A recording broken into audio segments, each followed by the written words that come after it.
Prince George turns 11. And could Harry and Meghan swing the U.S. election?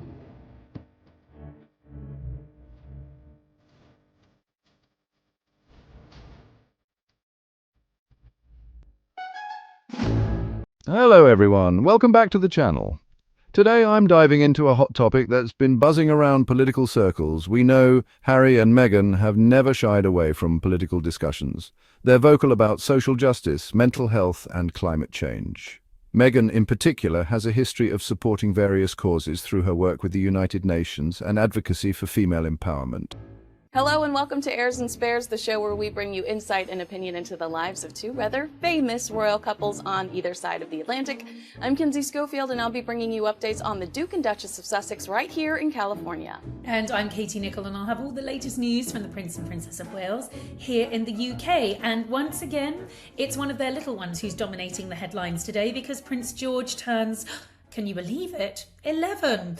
Kinsey, I'm beginning to feel quite old now, but I remember so clearly being outside the Lindo wing, waiting for the birth of this little prince, or we didn't know it was going to be a prince at the time. Could have been a princess. We didn't know because, of course, the sex had been kept a secret.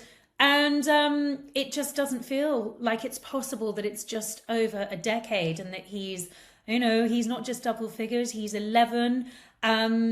I think the picture that was released today is beautiful. A bit of a departure from the norm where often the pictures are in colour.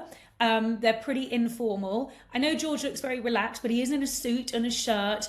I sort of feel that makes him look even more grown up. And it is just a reminder of how quickly the years are flying. What did you make of the photograph?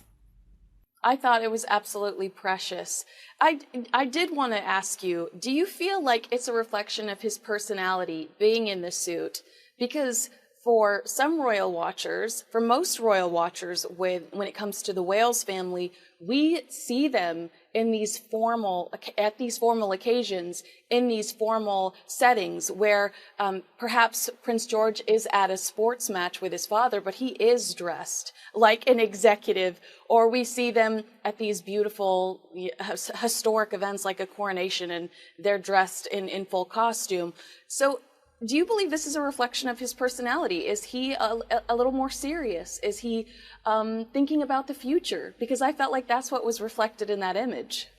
Well, I think it's showing a little bit more of a serious side to Prince George, and you're right. Even at a football match, he's in a suit. He's sort of dressing like daddy. So I think that's part of the charm of these two. They are mirror images of each other, and that's something that's certainly been picked up in the comment section. Just how similar they look. George is a mini me when it comes to daddy. I personally think that George is most relaxed when he's actually kicked off his shoes, tearing around the gardens of Anne Hall or at Windsor, in a t-shirt and shorts. And I think actually that's the case for all of the family. They are most comfortable. In 2020, Meghan even encouraged people to vote in the US presidential election. So it's clear they're not afraid to get political. But would they take the leap to officially support Kamala Harris? Let's dig in. First off, let's talk risks. Harry and Meghan are already polarizing figures. Their endorsement of Kamala Harris could energize liberal and progressive voters. However, it might alienate conservative voters who see the Sussexes as out of touch or too political. It's a delicate balance. When they're casual. So I think it's a really interesting choice. We don't know exactly when the photograph was taken. We know it was taken earlier this month. We think it was at Windsor. Possibly it was before he was going to some sort of an engagement or somewhere where he needed to be dressed up. Because I think when it comes to the kids and when they're most relaxed and they're most natural, as I say, it's when they are casual. So I do think that seeing him in a suit, albeit with an unbuttoned shirt and he's not wearing a tie, it's not terribly formal. He's looking quite dapper, and we're seeing his hair styled in a bit of a side sweep, which is a bit Michael Middleton, I think. And looking very handsome indeed, and exuding a confidence that I think we haven't seen in Prince George. This picture to me feels quite different. It feels quite grown up. He really owns that picture. There's nothing embarrassed or sheepish about it. Oh, I'm a bit coy about having my picture taken here. He really is. He's quite a commanding presence in that respect. And so that's why I say I feel he feels grown up. He feels like he's he's really turned a corner here. So I think it's quite an important image. I think it's one where we'll look back on, and when you compare it to all the photographs of the years where perhaps he's lost a tooth, perhaps he's sporting a new haircut, we're seeing a sort of different side to him in this, and certainly a more grown-up side to Prince George. I think the black and white is lovely and sort of adds to that edge of sophistication about the photograph. And I think most importantly, it's wonderful that the Princess of Wales is comfortable enough to continue these family portraits. We've become very accustomed to this, and I'm thinking back to the very first photograph that we saw of Prince George. If you remember, Kinsey, it was in the gardens of the Middletons' family home. It was taken by Michael Middleton. I'm sure there is a dog in there as well. And it was Kate, William and baby George being cradled in her arms. And they just looked so relaxed. It was just such a lovely family shot. And that really broke all sort of protocol in terms of the first sort of royal image of them as a family, because it wasn't taken by a royal photographer. It wasn't a professional shot. It was a very amateur picture taken by Michael Middleton. It was the sort of photograph that you might see in a regular family album, not a sort of royal portrait. And I think that sort of set the benchmark for things to come. And we've been very lucky to be treated to these wonderful family pictures on these milestone moments. And I think we were all a little bit worried after the furore over the Mother's Day photograph, which Kate did admit had been digitally manipulated, that perhaps, you know, we wouldn't see her taking these sorts of pictures because she came in for such a barrage of, I think, frankly, unnecessary criticism over that photograph. I think we were all a bit worried that perhaps we might not see these lovely, candid, relaxed family photos again. So I sort of breathe a relief every time we get them, because I think it's very wonderful that we get them. And I think that... Would this move affect their image and future projects? It's a big question. Now, what could they bring to Harris's campaign? Well, their celebrity status is undeniable. They have a huge international following, especially among younger generations. Their endorsement could boost Harris's visibility in certain demographics. Kate gets these images of her children from behind the lens that no other photographer would get, because they're just so relaxed with her. Absolutely. Yeah, I think that it proves our point, which we were making at the time, that this was an innocent mistake. There was nothing, I mean, now we have way more details than we could have ever imagined or grasped at that time when it came to what was really going on behind the scenes. And we all felt horrible that there was so much pressure on her over that photo. All of these photo agencies saying that they were no longer just going to approve Kensington Palace images. They were going to go over them with a fine-tooth comb. And, you know, it proves our point that it was just a sweet, innocent mistake. Just somebody trying to look her best for the world, wanting to put her best foot forward with her favorite people in the world, her babies. And you're right, it's intimate, it's authentic, it's sincere, these images, because you know that it's baby Louis and it's Prince George and it's Princess Charlotte looking up lovingly at their mother, who, when you watch them in real life, you see they absolutely adore and worship her. Yeah, we do too. We love her. She's adorable.